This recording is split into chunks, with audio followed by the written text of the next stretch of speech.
Pemirsa, terima kasih Anda masih bersama kami di Speak Up Trans, masih dengan tema menangkal hoax di pilkada. Jika kita sudah membahas begitu di segmen-segmen sebelumnya, bahwa hoax ini sudah sangat begitu menyebar di masyarakat, sudah meresahkan, sudah menjangkit seluruh kalangan, tidak hanya yang berpendidikan tinggi tapi juga yang berpendidikan rendah. Ini sudah tidak melihat lagi, tidak pandang bulu lagi hoax ini menyebar. Tapi seperti apa sih, apa saja yang sudah dilakukan oleh pemerintah untuk menangkal hoax ini di Indonesia? Kalau saya melihat bahwa ya ini ya pemerintah bisa mendorong, tapi tugas semua kita gitu. Nah, kalau saya perhatikan ya yang pertama untuk melawan hoax ini adalah dengan ya menyampaikan berita benar. Jadi ketika ada hoax itu harus Di harus counter gitu ya? dikantor dengan berita yang benar gitu. Itu yang apa yang dimaksudkan oleh Pak Presiden juga gitu.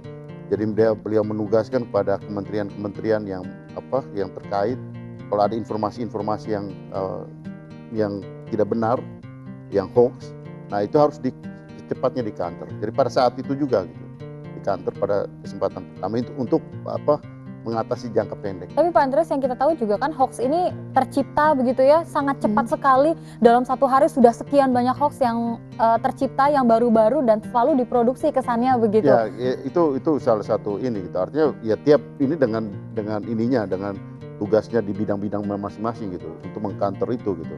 Nah, untuk jangka menengah dan jangka panjang, nah bahwa ya kita punya undang-undang ITE, melakukan penegakan hukum untuk mencegah, sehingga kemudian ya ada pasal yang mengatur tentang pelarangan penyebaran informasi-informasi yang tidak benar ini, dan ini mempunyai konsekuensi pidana gitu.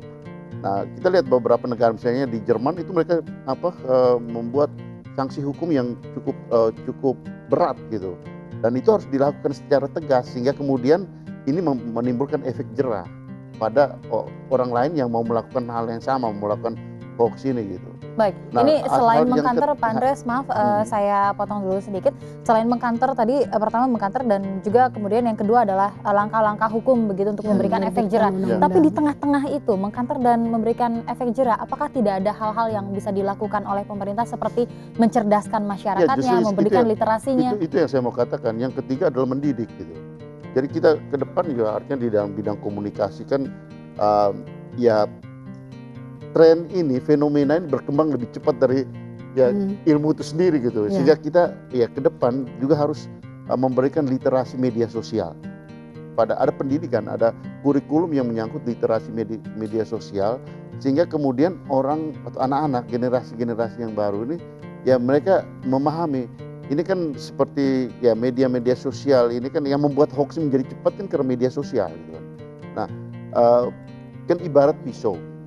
Pisau itu bisa dipakai untuk memotong daging, tapi dia juga bisa pakai untuk menusuk orang gitu.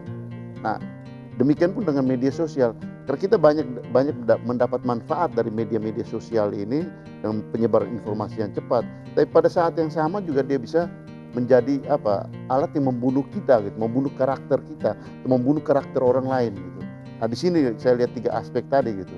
Yaitu pada saat kesempatan pertama adalah mengkantor, kemudian penegakan hukum, dan kemudian yang ketiga adalah mendidik dengan pemerintah dalam hal ini perlu membuat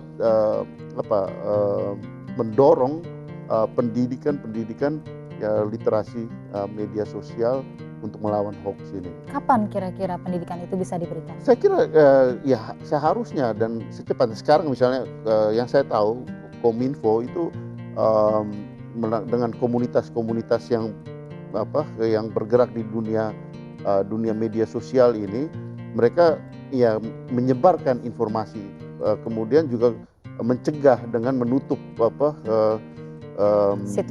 situs-situs yang menyebarkan informasi-informasi ini.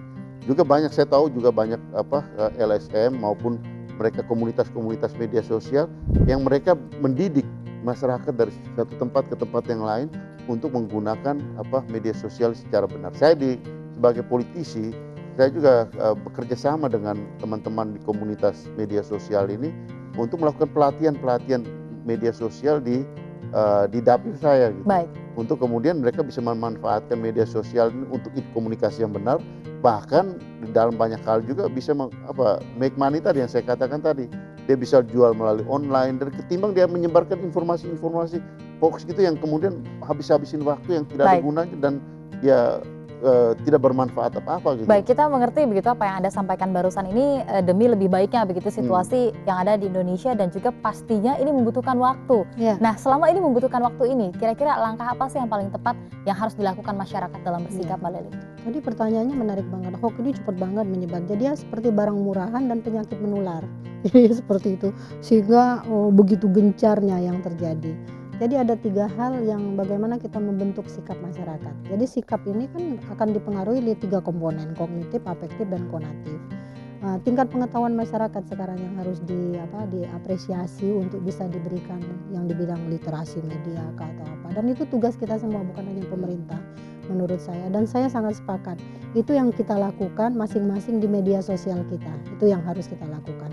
Di tingkat perasaan mungkin memang pemerintah juga harus bisa menyikapi ya segala persoalan yang dilihat masyarakat sebagai sebuah kenyataan, tapi masyarakat tidak tahu untuk cara menyampaikannya seperti apa, sehingga mereka yang tingkat pengetahuannya rendah ketika menulis diapresiasi oleh yang tingkat pengetahuan tinggi, bukannya malah diperbaiki kalimatnya, malah ditambahin dengan provokasi, kan itu yang terjadi sehingga menyebabkan menjadi sebuah propaganda yang saya bilang.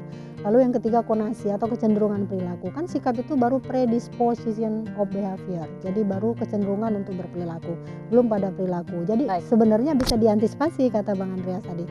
Kalau itu tidak bisa diantisipasi, maka dia akan muncul perilaku amarah, brutal, unjuk rasa yang anarkis dan sebagainya. Baik, tapi seperti yang kita ketahui Mbak Lely begitu ya, ketika literasi dan edukasi kepada masyarakat ini belum sempat diberikan, tapi masyarakat ini justru sudah terlanjur terkena paparan dari hoax dan juga terkena dari sanksi hukum begitu yang diberikan kepada mereka, dan mungkin mereka juga sebenarnya tidak tahu bahwa ada sanksi-sanksi hukum semacam itu. Kita akan membahasnya saat lagi, pemirsa, seperti apa sosialisasinya.